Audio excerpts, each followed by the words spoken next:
Ils ont offert des médicaments, mais ont confisqué le droit de guérir. Pendant des décennies, les hôpitaux du Burkina Faso survivaient grâce aux dons étrangers. Et pourtant, plus la charité coulait, plus la dépendance s'enracinait. Alors, un officier a brisé le cycle. Ibrahim Traoré. Sans diplôme occidental, il a posé une question simple et explosive. Comment parler d'indépendance quand on ne soigne pas ses propres malades ? Cette question, devenue étincelle, allait transformer tout un système. Une réforme est née, la santé souveraine. Le Burkina Faso, une nation dépendante des aides extérieures, s'apprête à renverser le paradigme de la santé mondiale. Ibrahim Traoré n'a pas seulement lancé une réforme, il a défini un engagement moral. La santé souveraine n'est pas une simple amélioration technique, c'est une déclaration politique. Dans un pays où les médicaments arrivaient par conteneurs estampillés de logos étrangers, où les médecins formés à l'étranger ne revenaient jamais, Ibrahim Traoré a défié l'ordre établi. Son plan est ambitieux. Former 1000 médecins chaque année pendant 5 ans, créer une infrastructure de santé contrôlée par le pays et non par des puissances étrangères, et bâtir une plateforme numérique nationale pour gérer les données de santé. Mais ce n'est pas sans risque. Ces changements menacent les intérêts des puissances étrangères et des institutions internationales. Si la réforme échoue, le pays pourrait se retrouver isolé, sans ressources suffisantes. Mais si elle réussit, le Burkina Faso pourrait devenir un modèle pour l'Afrique de l'Ouest, réécrivant son destin sanitaire et politique. En 2025, l'histoire de la réforme sanitaire du Burkina Faso a pris une tournure radicale. Tout a commencé avec une vision claire, portée par un homme déterminé, Ibrahim Traoré. Avant lui, la santé du pays dépendait largement des financements étrangers. Les hôpitaux étaient soutenus par des dons internationaux. Mais ce système a engendré une dépendance qui a miné l'efficacité du secteur. Les médecins formés à l'étranger ne retournaient jamais, laissant un vide dans les rangs. Le pays souffrait non seulement de pénurie de médicaments, mais aussi d'un manque d'infrastructures sanitaires adaptées aux besoins locaux. Les données de santé étaient gérées sur des serveurs étrangers, rédigés dans des langues incompréhensibles pour les Burkinabés. Le plan de réforme de Ibrahim Traoré visait à briser cette chaîne de dépendance. La proposition était audacieuse. Former 5000 professionnels de santé d'ici 2030 dans un programme intitulé le plan 1005. Chaque année, 1000 médecins, pharmaciens et autres spécialistes seraient formés. Mais surtout, leur retour au pays serait garanti pour qu'ils puissent servir dans les régions rurales les plus démunies. Cependant, ce programme ne se limitait pas à l'éducation des médecins. Ibrahim Traoré a introduit une réforme numérique pour reprendre le contrôle des données de santé, afin qu'elles soient gérées localement par des ingénieurs burkinabés et non par des entités étrangères. Tout cela n'a pas été simple. Les changements ont existé par de nombreux acteurs internationaux. En effet, des voix se sont élevées pour dénoncer cette rupture avec l'ordre mondial, considérant cette politique comme un affront aux anciennes puissances coloniales. Mais Ibrahim Traoré et son équipe ont continué à avancer, déterminés à restaurer la souveraineté de leur nation. Ce modèle audacieux a commencé à porter ses fruits, et des résultats concrets sont apparus.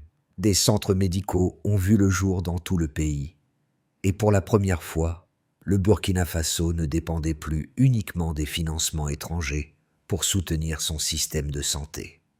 Le capitaine Ibrahim Traoré n'est pas un homme politique comme les autres. Sans bagage académique international, il est un pur produit de son pays, profondément ancré dans la réalité du Burkina Faso.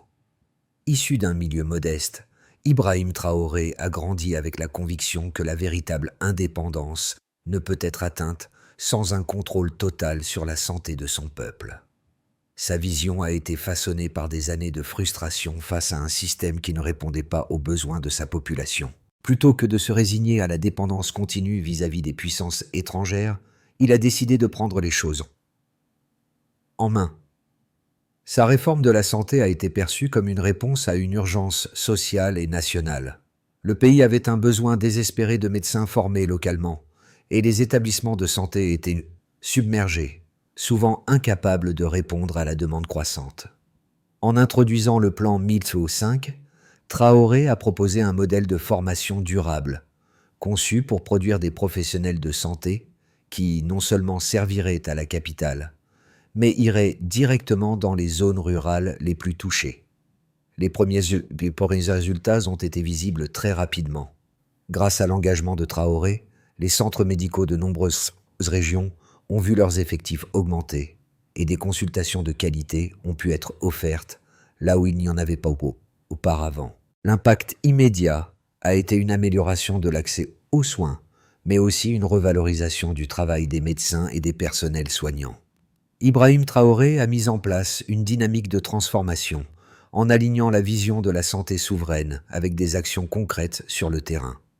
Aujourd'hui, des milliers de jeunes médecins et étudiants en médecine, inspirés par son exemple, s'engagent à participer à cette révolution sanitaire. La réforme sanitaire initiée par Ibrahim Traoré a commencé par une prise de décision radicale, repenser entièrement le système de santé du Burkina Faso.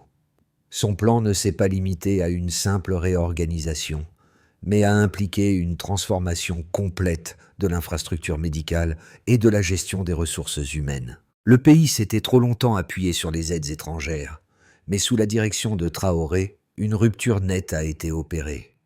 Dès 2025, les premières mesures concrètes ont été mises en place. Le plan 1005, qui visait à former 1000 nouveaux médecins chaque année pendant 5 ans, a été lancé avec une ambition sans précédent. Ce plan, qui semble une simple initiative de formation, a en réalité redéfini le modèle éducatif et les priorités sanitaires du pays. Des centaines de jeunes burkinabés se sont inscrits à des écoles de médecine et d'autres formations spécialisées, tous engagés à renforcer l'infrastructure sanitaire locale.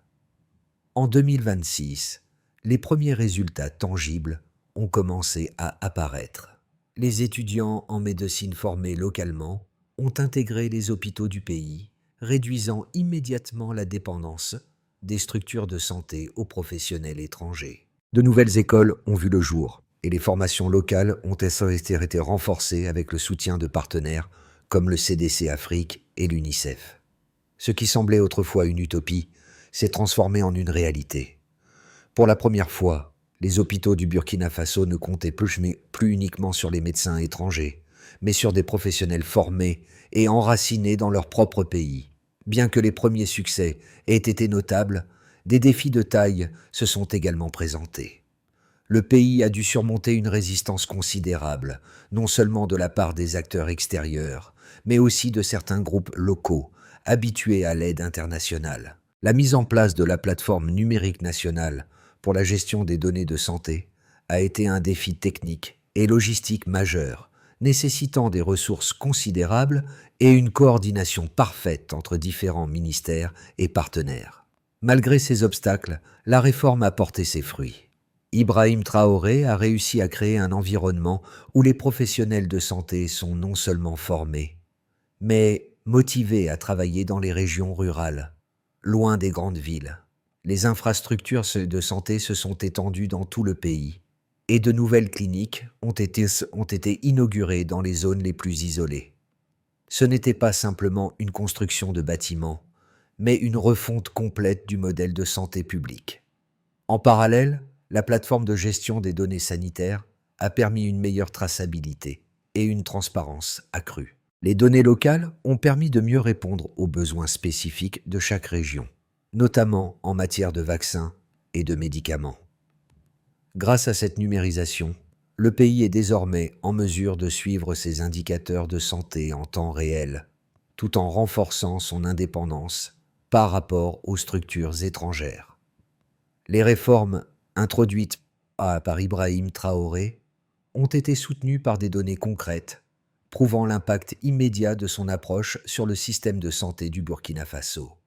Ces résultats, bien que préliminaires, montrent une transformation notable du secteur sanitaire et une réduction significative de la dépendance aux aides internationales. La première donnée concerne l'augmentation du nombre de professionnels de santé locaux. Depuis l'introduction du plan 1000 pour 5, le nombre de médecins et autres professionnels de santé formés localement a considérablement augmenté. En 2025, 1000 médecins ont été formés pour la première fois depuis des décennies, un chiffre qui a doublé en 2026, atteignant ainsi 2000 nouveaux diplômés. D'ici 2030, 5000 nouveaux professionnels seront formés, contribuant ainsi à une transformation profonde du paysage sanitaire national. Cette augmentation directe de la main-d'œuvre locale a permis une meilleure couverture des zones rurales et une réduction du nombre de cliniques sous-effectuées. La deuxième donnée porte sur l'amélioration des infrastructures de santé. La réforme a également porté ses fruits au niveau des infrastructures. Le nombre de centres de santé a bondi de 70% entre 2025 et 2027. Plus de 1000 centres médicaux ont été ouverts dans tout le pays, avec un accent particulier sur les zones rurales où l'accès aux soins était historiquement limité. Ces nouvelles structures, qu'il s'agisse de cliniques mobiles ou d'hôpitaux régionaux, ont contribué à une couverture sanitaire plus homogène à travers le pays, rendant les soins de santé plus accessibles, surtout pour les populations marginalisées. La troisième donnée touche aux résultats scientifiques en matière de santé publique. Les premières évaluations de la réforme ont montré une amélioration significative des indicateurs de santé publique. Le taux de mortalité infantile a baissé de 15% en 2 ans, tandis que le taux de vaccination a augmenté de 25%. En 2026, le Burkina Faso a observé une réduction de 20% des infections liées aux maladies diarrhéiques, un problème majeur auparavant, grâce à l'amélioration de l'hygiène et à l'augmentation du nombre de professionnels de santé formés. Ces résultats sont le fruit de la réforme, mais également du travail de terrain effectué par les nouvelles générations de médecins et de paramédicaux. La quatrième donnée s'intéresse à la numérisation des données de santé. La mise en place de la plateforme numérique nationale de gestion des données de santé a permis de rendre l'accès à l'information plus rapide et plus fiable. En 2026, près de 70% des données de santé du pays étaient désormais gérées localement, contre moins de 30 ans en 2025. Cela a non seulement facilité la prise de décision basée sur des preuves, mais a également permis une meilleure coordination entre les différents acteurs du secteur de la santé. Les données numériques ont permis une meilleure gestion des stocks de médicaments et une planification plus précise des campagnes de vaccination. Les preuves sont claires. La réforme sanitaire dirigée par Ibrahim Traoré a non seulement renforcé l'infrastructure de santé, mais a également permis des avancées tangibles dans la réduction des inégalités sanitaires et l'amélioration des indicateurs de santé publique. Le pays est sur la bonne voie pour devenir un modèle de santé souveraine en Afrique de l'Ouest. La réforme sanitaire menée par Ibrahim Traoré n'a pas seulement été saluée par les partisans de la souveraineté africaine. Elle a aussi fait face à une opposition farouche, tant au niveau local qu'international. Il est important de considérer les arguments des critiques de cette approche pour évaluer la véritable portée du changement. Le premier argument de la critique évoque la rupture avec les partenaires internationaux. L'un des principaux reproches formulés par les opposants à la réforme est qu'elle représente une rupture risquée avec les donateurs internationaux et les grandes organisations sanitaires mondiales. Ces critiques affirment que la dépendance à l'aide extérieure a permis au Burkina Faso d'accéder à des médicaments de qualité, à des financements pour la construction d'infrastructures et à un transfert de technologies médicales. Selon eux, une politique de santé souveraine pourrait nuire à l'accessibilité des médicaments et provoquer un isolement, notamment si les partenariats sud-sud ne se révèlent pas suffisamment solides pour remplacer les soutiens internationaux. La réponse de la réforme met l'accent sur la souveraineté nationale et l'indépendance sanitaire. Cependant, Ibrahim Traoré répond à ces critiques en soulignant que la souveraineté n'est pas une question de rejet de l'aide internationale, mais plutôt de reprise en main des décisions stratégiques du pays. La création d'une infrastructure sanitaire locale et d'une plateforme numérique nationale n'a pas été conçue comme un remplacement exclusif des partenaires étrangers, mais plutôt comme une manière d'assurer une indépendance à long terme. Il rappelle que, bien que les relations avec les partenaires internationaux soient importantes, il est crucial pour le Burkina Faso de contrôler son système de santé pour garantir que les priorités du pays soient respectées et qu'il puisse répondre aux besoins spécifiques de sa population. Le deuxième argument de la critique questionne la capacité à maintenir un haut niveau de qualité sans soutien extérieur. Un autre argument contre la réforme repose sur la capacité du Burkina Faso à maintenir une haute qualité de soins médicaux sans l'apport de professionnels et d'expertise étrangers. L'absence d'un cadre médical internationalement reconnu pour certifier les pratiques locales a été un sujet de préoccupation. Les critiques soutiennent que la qualité des soins pourrait être compromise par la formation limitée et les ressources insuffisantes. La réponse de la réforme insiste sur la formation localisée et le professionnalisme accru. La réponse de Traoré à cet argument est claire. Le pays n'a pas attendu la validation des systèmes étrangers pour reconnaître et former ses propres talents. Le plan Gilus 1005 est conçu non seulement pour former des médecins, mais aussi pour leur offrir des possibilités d'actualisation continue de leurs compétences. En intégrant les besoins spécifiques du pays dans les programmes de formation, le Burkina Faso produit désormais des professionnels de santé adaptés à la réalité locale. Cette approche, loin d'être un recul, représente un progrès vers une gestion des soins de santé plus adaptée aux défis uniques du pays. En fin de compte, la réforme sanitaire de Ibrahim Traoré est une réponse audacieuse aux défis du Burkina Faso, mais elle n'est pas exempte de critiques.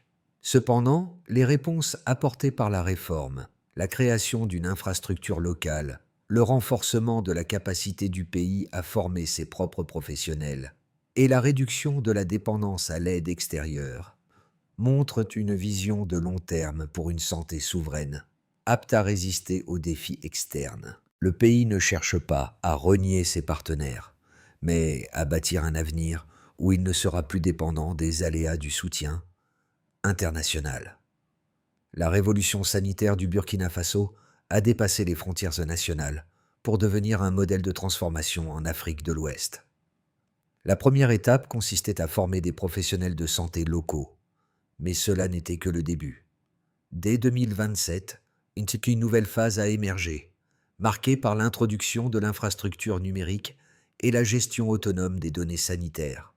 Cette évolution a permis au pays de mettre en place un suivi en temps réel des besoins médicaux et de garantir l'efficacité des ressources mises en place.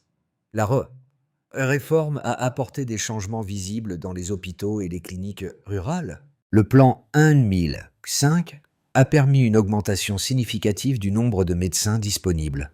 Mais ce n'était pas suffisant pour répondre à l'ampleur du défi. C'est ici qu'une autre composante de la réforme a pris toute son importance, la formation de nouveaux responsables administratifs et de gestionnaires de santé. Des partenariats sud-sud, comme ceux avec le Maroc et l'Algérie, ont permis au Burkina Faso de se doter d'une expertise nouvelle, adaptée à ses réalités. Les premiers résultats sont plus que prometteurs. Les médecins formés localement et les infrastructures renforcées commencent à montrer une réduction des inégalités en matière d'accès aux soins, même dans les zones rurales les plus isolées. La réforme sanitaire menée par Ibrahim Traoré a rapidement montré ses premières retombées concrètes, et les résultats sur le terrain sont impressionnants. La réduction de la dépendance aux acteurs internationaux et le renforcement des capacités locales ont permis de transformer le paysage sanitaire du Burkina Faso. En ce qui concerne le groupe des non-développeurs, la population des zones rurales, historiquement laissée pour compte, bénéficie désormais d'une meilleure couverture sanitaire. Avant la réforme, les habitants des campagnes parcouraient des kilomètres pour accéder à des soins de base. Désormais, des cliniques mobiles et des centres médicaux régionaux ont été installés dans des zones reculées, facilitant l'accès aux soins primaires. Le nombre de consultations a augmenté de manière significative, avec des médecins locaux disponibles pour fournir des soins adaptés aux besoins des communautés. Le taux de mortalité infantile a diminué de 15% en seulement 2 ans, un signe clair de l'amélioration de l'accès aux soins dans ces régions. Pour le groupe des développeurs, les professionnels de santé formés localement jouent un rôle clé dans cette transformation. Ibrahim Traoré a mis en place un système de mentorat et de formation continue qui a permis d'améliorer les compétences des jeunes médecins et infirmiers. Ce système d'apprentissage permet non seulement d'adapter les soins aux besoins spécifiques du pays, mais aussi de garantir que le personnel soignant soit bien formé et reste en poste dans les zones rurales, plutôt que de fuir vers des pays étrangers. Ces initiatives ont contribué à réduire le manque de personnel médical dans les hôpitaux. Quant aux groupes non développeurs, l'impact économique a également été significatif. En formant des milliers de professionnels de santé et en réformant le système de santé local, le pays a non seulement renforcé son indépendance sanitaire, mais aussi stimulé l'économie locale. Les nouvelles formations y ont créé des emplois et des opportunités pour de jeunes Burkinabés dans le secteur de la santé. De plus, le Burkina Faso a investi dans des infrastructures locales, créant ainsi une chaîne d'approvisionnement indépendante pour les médicaments, réduisant la dépendance aux importations. Cela a eu un effet boule de neige. Les entreprises locales de production de médicaments ont été encouragées et les partenariats Sud-Sud ont permis d'améliorer la qualité des produits pharmaceutiques. Enfin, pour le groupe des cadres, sur le plan institutionnel, la réforme a renforcé l'autorité des institutions locales. Les hôpitaux et cliniques du Burkina Faso, désormais dotés de plus de ressources et mieux organisés, ont amélioré la gestion interne et la planification des soins. Le ministère de la Santé, sous la direction de Dr Robert Lucien Cargou, a mis en place un système de reporting et de responsabilité qui permet un suivi rigoureux des progrès. Les hôpitaux doivent rendre compte des délais de traitement et des retards, un facteur clé pour maintenir la transparence et l'efficacité. En définitive, les résultats sont tangibles. Une amélioration notable des soins dans les zones rurales, une augmentation du nombre de professionnels locaux, un renforcement de la souveraineté nationale en matière de santé et une indépendance accrue vis-à-vis des financements étrangers. Les réformes lancées par Ibrahim Traoré auront un impact durable sur le système de santé du Burkina Faso. Mais comment ces changements se traduiront-ils dans les 6 à 12 prochains mois? Voici 3 scénarios possibles qui illustrent l'avenir de cette transformation, selon les différents facteurs externes et internes qui interviendront.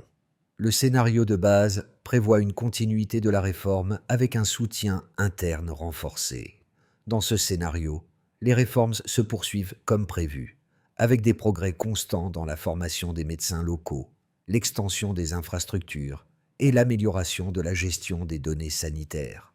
Le plan En Mille Soins COS5 continue de produire un nombre important de médecins chaque année et de nouveaux centres de santé sont construits dans des régions reculées. Le soutien des partenaires Sud-Sud, comme le Maroc et l'Algérie, permet de maintenir le développement du secteur pharmaceutique local.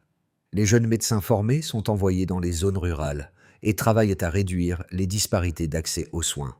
À la fin de la période de 6 à 12 mois, on peut espérer une réduction significative des inégalités sanitaires et une meilleure gestion des ressources nationales. Le scénario optimiste envisage une réussite totale et une expansion régionale. Dans ce scénario, la réforme dépasse même les attentes les plus ambitieuses. Le Burkina Faso devient un modèle de santé souveraine en Afrique de l'Ouest, avec d'autres pays voisins, comme le Mali et le Niger, qui commencent à adopter des stratégies similaires. L'initiative MEI 1005 non seulement forme plus de médecins, mais crée un environnement où des entreprises locales de santé prospèrent. Les nouveaux diplômés sont incités à travailler dans les zones rurales grâce à des incitations financières et logistiques. Les partenariats Sud-Sud se multiplient et des programmes de santé transnationaux commencent à voir le jour. Le pays est capable de produire ses propres médicaments à grande échelle et de répondre efficacement à ses besoins de santé sans dépendre des financements extérieurs. En 12 mois, le Burkina Faso pourrait bien se positionner comme un modèle régional pour la santé et l'indépendance sanitaire. Le scénario pessimiste met en lumière les obstacles à la mise en œuvre et la résistance internationale.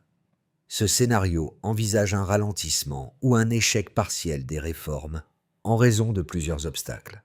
D'abord, une résistance politique interne pourrait freiner l'implémentation des politiques locales. Certains secteurs du gouvernement ou de la société pourraient voir d'un mauvais œil la réduction de la dépendance aux dons internationaux, notamment des acteurs économiques qui bénéficient des subventions extérieures. À l'international, des tensions pourraient surgir avec les anciennes puissances coloniales et les institutions mondiales, qui pourraient exercer des pressions pour ralentir ou inverser les réformes. En conséquence, la formation des médecins pourrait être moins rapide, les infrastructures de santé pourraient ne pas se développer aussi rapidement, et les initiatives de santé numérique pourraient rencontrer des obstacles techniques et logistiques. Si ces défis ne sont pas surmontés, le Burkina Faso pourrait avoir du mal à atteindre ses objectifs à court terme. Les réformes d'Ibrahim Traoré ont un potentiel énorme, mais leur succès dépendra de la capacité du Burkina Faso à naviguer à travers les défis internes et externes.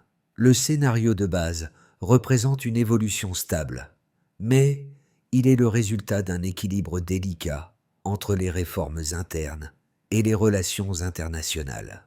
Le scénario optimiste pourrait transformer le Burkina Faso en un modèle de souveraineté sanitaire en Afrique, tandis que le scénario pessimiste soulignerait les risques associés à la rupture avec le système mondial. La réforme sanitaire du Burkina Faso, initiée par Ibrahim Traoré, ne concerne pas seulement les politiciens ou les experts de la santé.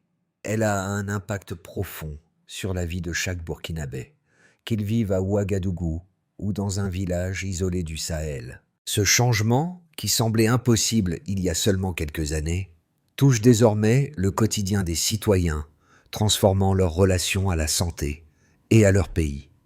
Un changement dans la perception de la santé. Avant la réforme, les soins de santé étaient perçus comme un luxe, un privilège pour ceux qui pouvaient se permettre de se rendre dans des hôpitaux privés ou de voyager à l'étranger pour des traitements.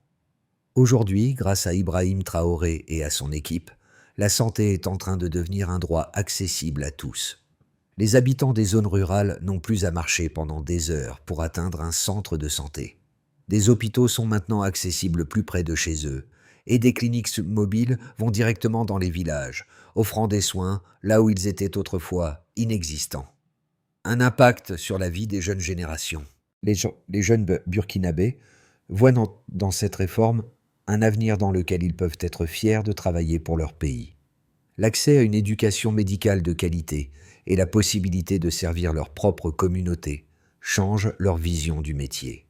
De plus, la formation locale leur offre une opportunité d'emploi stable, ce qui était autrefois un rêve inaccessible. Pour eux, la réforme représente une chance de contribuer activement à l'essor de leur nation. Un appel à l'action pour les citoyens. Cette révolution ne repose pas uniquement sur les autorités. Elle dépend aussi de l'engagement des citoyens. Chaque Burkinabé a désormais un rôle à jouer, qu'il soit patient, professionnel de santé ou simple citoyen. Cette transformation est un effort collectif, où chaque geste compte pour renforcer le système de santé local. La réforme sanitaire, dirigée par Ibrahim Traoré, ne se contente pas de réagir aux problèmes existants. Elle a également mis en place un plan stratégique clair, étape par étape, pour garantir que les objectifs de santé souveraine deviennent une réalité durable. Ce plan, bien que déjà en cours, nécessite l'engagement constant de tous les acteurs concernés pour assurer son succès à long terme.